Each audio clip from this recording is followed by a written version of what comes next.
It's me again, Bulaklak. Welcome again to my mini vlog.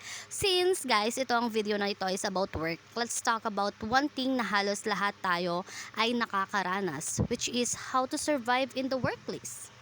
Araw-araw gumigising tayo ng maaga. Yung karamihan nga sa atin, bumibiyahe pa ng ilang oras at naiipit pa nga sa traffic para lang humarap sa mga tambak na deadlines, pending, at lalo na ang pinaka nakakapagod sa lahat is yung pakikisalamuha sa iba't ibang uri ng personality sa loob ng ating opisina. Syempre may mga araw na matatanong natin yung sarili natin, kaya ko pa ba to?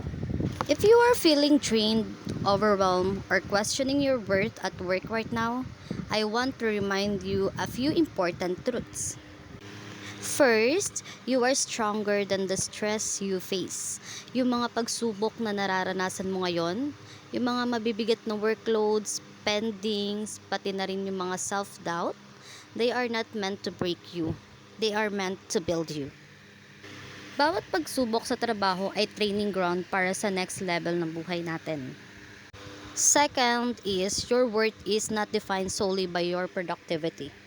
Walang problema magsumikap at maging dedicated sa work. Pero guys, wag nating kakalimutan ang ating mga sarili. Work hard but learn to rest when you get tired. But do not quit. Matutong mag-set ng boundaries. Take your breaks, drink water, and the most important thing is, iiwan natin yung work natin sa opisina at wag nang dalhin sa bahay. Pangatlo, focus on what you can control. Guys, hindi natin makokontrol ang mga ugali ng mga makakasama natin or makakasalamuhan natin sa office.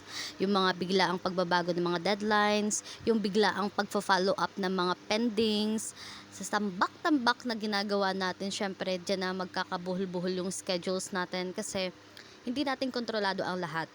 But, you can control your attitude, your focus, at kung paano ka mag-respond dito. Lastly, bakit nga ba tayo pumapasok or nagtatrabaho? Syempre, unang-una para sa pamilya at sunod para sa pangarap at sa future na binibuild natin. Kaya whenever you feel like giving up, bumalik ka sa mga bakit mo. Let that reason be the fire that pushes you forward when the day gets dark. By the way, shout out nga pala kay Roan Borja ng Audit Department at kay Julia ng Finance Department. Alam niyo guys, silang dalawa lang naman yung palaging nangungulit sa akin na bakit wala pa akong ina-upload na video. At eto na guys, nag-upload na ako at eto na isa-shoutout ko na ulit kayo. Thank you sa support sa akin guys. Love you.